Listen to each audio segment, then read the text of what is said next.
नुकसान पे नुकसान। अरे कहाँ हो तुम लोग? साला ये तो नक्शा ही पलट गया। कहा तो हम मिल बंद करके उस जमीन पर 7 स्टार होटल डालने की सोच रहे थे, और कहा ये सरकारी नोटिस आ गया।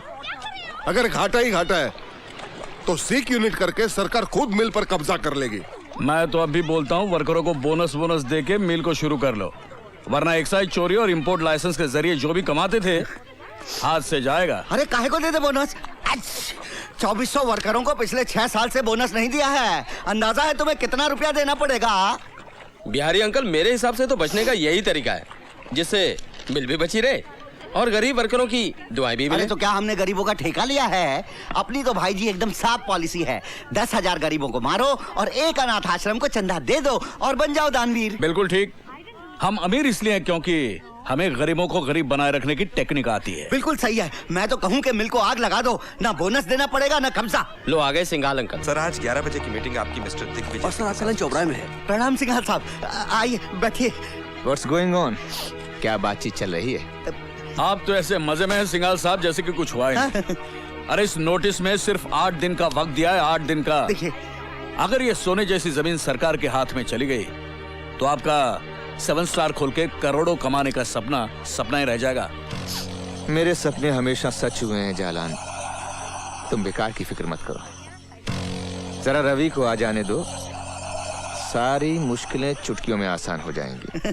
मगर जमाई बाबू हैं कहाँ? वो आए क्यों नहीं इस मीटिंग में? वो दिल्ली गया है एक मिनिस्टर के बेटे का केस लड़ने, हाई कोर्ट में। मिस्टर रवि, इससे पहले वो कितनी मासूम लड़कियों के साथ इस तरह का घिनौना खेल खेल चुका है। क्या वो मिनिस्टर का बेटा इसलिए बच जाएगा? Mister Ravi,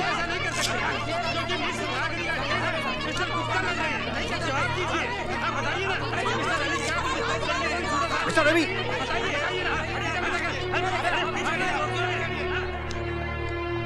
good morning mister Ravi. मेरे बेटे ने रेप किया है। अगर ये सच है तो मैं इसे झूठ साबित कर दूंगा। ताजुब की बात है जज साहब कि इंडियन पिनल कोड में अगर खून की दफा 302 है तो बलात्कार करने वाले की दफा उसके आसपास 301 या 303 क्यों नहीं? क्यों बलात्कार करने वाले को दफा 310 दी गई है, जो मामूली जेब काटने या डराने धमकाने जैसे जुर्म के काबिल है? इसका नतीजा यह है जज साहब कि बलात्कार करने वाले को सिर्फ 7 साल की सजा मिलती है। मेरा बस चलता ना जज साहब तो मैं बलात्कार करने वाले को फांसी की सजा दिलवाता, फांसी की। सर रवि वर्मा आपके बेटे का केस लड़ रहा है कि उनके खिलाफ?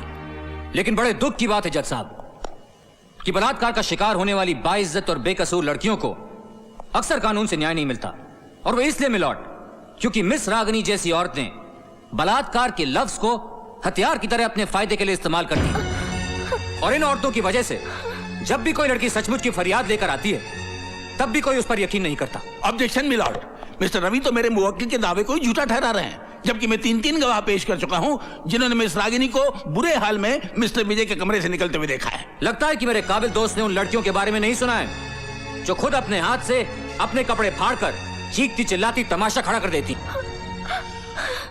ऑब्जेक्शन, ये तो सरासर झूठी तोहमत है। झूठ सच का फैसला अगर आप करेंगे मिस्टर प्रोसिक्यूटर तो फिर जज साहब की क्या जरूरत है? Objection overruled.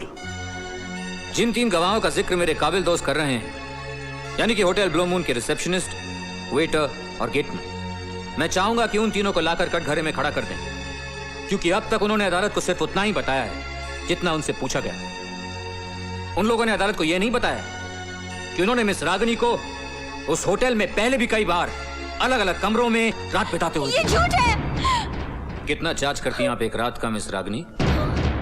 2000, 2500 या 3? अब बकवास की तो मैं जबान खींच लूंगी तुम्हारी। 5 लाख तो नहीं लेती होंगी तो तुमने मिस्टर विजय से डिमांड किए थे। You bastard, मैं तुम्हें जान से मार डालूंगी। मुझे कोई ताजुब नहीं होगा मिस रागिनी, क्योंकि जो लड़की धंधा कर सकती है, ब्लैकमेल कर सकती है, वो खून भी कर सकती है। You rascal, just shut up, okay? Just shut up. Order. जज साहब, मैंने किसी से कोई पैसे नहीं लिए, कोई पैसे नहीं लिए, मैंने कोई पैसे नहीं लिए। Just a minute miss Ragini, मुझे बोलने दीजिए। मिलॉर्ड, मिस्टर रवि मुकदमे को गलत टर्न दे रहे हैं। मिलॉर्ड, ये रही मिस रागिनी के ग्राहकों की लिस्ट, जिन्होंने 2-2.5 हजार रुपए देकर उसके साथ रात गुजारी है। उनमें से कई इस अदालत में भी मौजूद हैं। आपने झूठे गवाह पैदा किए हैं। आपके 3 गवाह भी हैं। इसमें कौन सी बड़ी बात है? रिश्वत देकर आपने उनको भी अपनी ओर कर लिया होगा।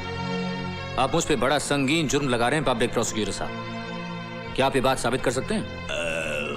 आप जानते हैं कि ये साबित नहीं किया जा सकता। तो फिर आप चुपचाप अदालत की कार्यवाही को चलने दीजिए। मिलॉर्ड, सबसे पहले मैं approach the bench milord. Come to my chamber. अदालत की कार्रवाई 10 मिनट के लिए मुलतवी की जाती है। एक शरीफ औरत को बाजारू औरत साबित करके आप अच्छा नहीं कर रहे मिस्टर रवि। ये तो कुछ भी नहीं है। अभी तो आपकी मिस रागिनी पर मैं एक दावा और भी ठोकूंगा, मानहानि का 10 लाख और ब्लैकमेल की सजा 3 साल की, और साथ में जुर्माना भी। और जुर्माना ना भरने की सूरत में 2 साल की सजा और बढ़ा दी जाएगी। एक्सक्यूज मी मिस्टर रवि, नहीं, मैं ये कहना चाहता था कि बलात्कार का ये मुकदमा अगर मैं वापस ले लूं, तो क्या आप वादा करते हैं कि रागिनी पर आप ब्लैकमेल और मानहानि का दावा दायर नहीं करेंगे? नहीं करूंगा, वादा करता हूं। मिस रागिनी के वकील ने मुकदमा वापस ले लिया है, इसलिए यह अदालत मिस्टर विजय मेहता को बाइज्जत बरी करती है।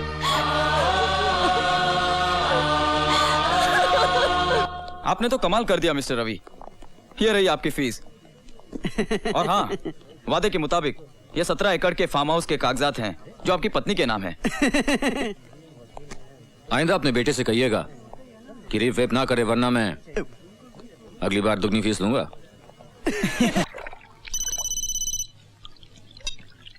हेलो, क्या कर रही हो जान? तुमसे मतलब? कल आने वाले थे और आज आ रहे हो। गाड़ी से बोल रहे हो? Flight cancel. Don't tell me. अगली में कम से कम 2 घंटे और हैं। मैं मर जाऊंगी। मरे तुम्हारे दुश्मन। मैं जल्द से जल्द वहाँ पहुँच रहा हूँ, लेकिन हाँ, इस जोश को ठंडा मत पड़ने देना। Shut up. ताई। हाँ बिटिया, उनका फोन आया था, फ्लाइट कैंसिल है, कम से कम 2 घंटे और लगेंगे। अरे तो 2 घंटे तो 2 घंटे में बीत ही जाएंगे ना। और फिर पूजा बिटिया भी तो आती होगी ट्यूशन से। फिर क्या फायदा। हेलो। हेलो। अब क्या कर रही हो जान? मरने की तैयारी कर रही हूँ। सोच रही हूँ पंखे से लटकूं या अपनी उंगलियां बिजली के प्लग में डालूं। अरे तुम्हारी अगली फ्लाइट का क्या हुआ? हो जाएगा, हो जाएगा। जान का जान के लिए इंतजार करने का मजा ही अलग है। सब्र कर, फल मिठाई मिलेगा।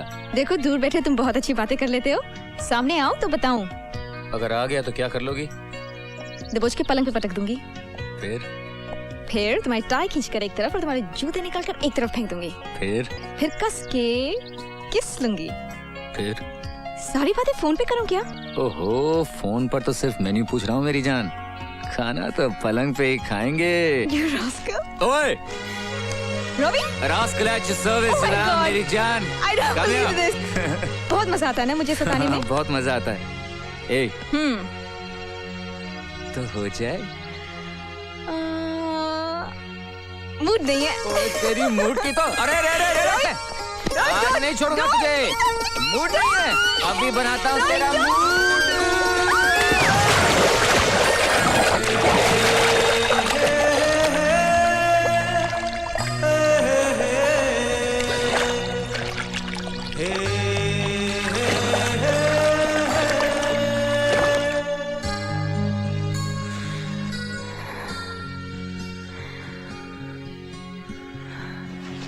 तुम सांस लेती हो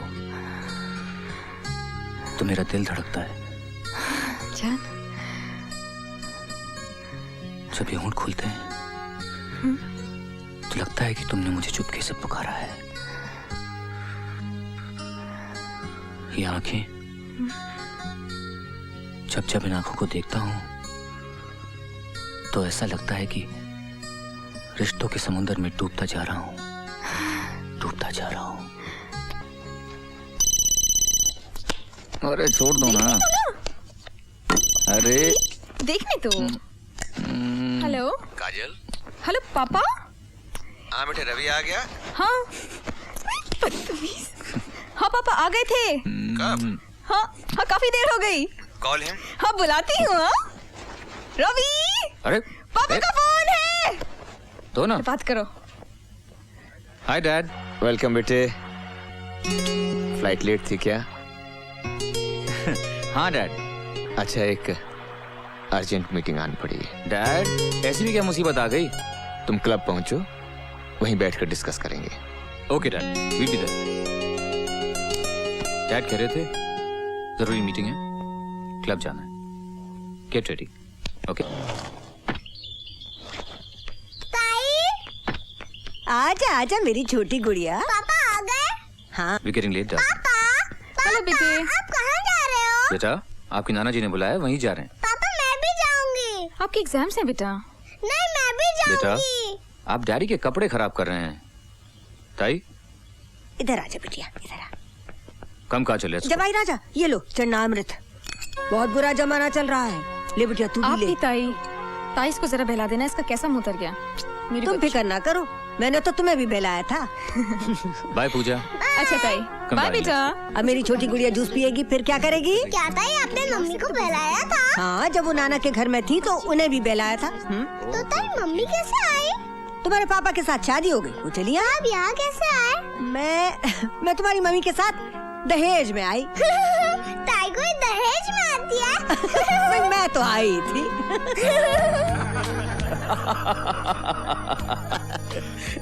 भाई वाह रवि वाह, हर अखबार के पहले पन्ने पर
आज 18 जून है।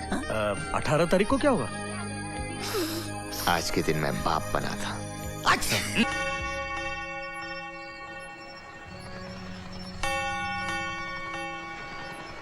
Happy birthday darling, love you. ये रहा तुम्हारा बर्थडे प्रेजेंट। दिल्ली के पास एक खूबसूरत सा फार्म हाउस, 17 एकड़ का है। फार्म हाउस का मैं क्या करूंगी? अरे करना क्या है जान, गार्डन में दौड़ोगी, तितलियों के साथ खेलोगी। पता है ये सारी की सारी बातें मैं अकेले में तुमसे पहले भी कर चुका हूँ। मैंने यही कहा था और तुमने एग्जैक्टली यही जवाब दिया था कि मैं फार्म हाउस को क्या करूंगी। You know darling. रवि, क्या ये सच है? क्या? यही कि तुमने एक सीधी सादी लड़की को प्रोस्टिट्यूट साबित कर दिया? ये तुमसे किसने कहा? और तुमने उस आदमी को भी बाइज्जत बरी करवा दिया जिसने बॉम्ब ब्लास्ट में कई जानें ली थी। कम है डार्लिंग, कम। मैं एक लॉयर हूं जो केस मेरे सामने आएगा उसको तो लड़ना ही पड़ेगा ना। चाहे पता हो तुम बुरा कर रहे हो, पाप कर रहे हो। पाप पुण्य कुछ नहीं होता है जान, अपनी हैसियत के मुताबिक अपना काम करो, यही पुण्य है, यही धर्म है ना? What happened? नहीं रवि, पाप तो हर हाल में पाप ही होता है और वो सब देखता है। अगर पुण्य का इनाम वहां से मिलता है तो पाप की सजा भी वहीं से मिलती है। अच्छी बात है। हे, ऊपर वाले साहब, अगर मैं कोई पाप करूं तो उसकी सजा मुझे देना। Is that all right, darling? नहीं रवि, आज के दिन तो मैं भगवान से यही मांगूंगी कि तुम कोई पाप करो, उसकी सजा मुझे ही मिले। क्यों मूड का कचरा कर रही हो? सजा तो ये कहलाती है कि मोहब्बत करने वाले को मोहब्बत की जगह भाषण दो। तुम तो मेरी जान हो ना? मेरा दिल, मेरा जिगर, मेरी मोहब्बत।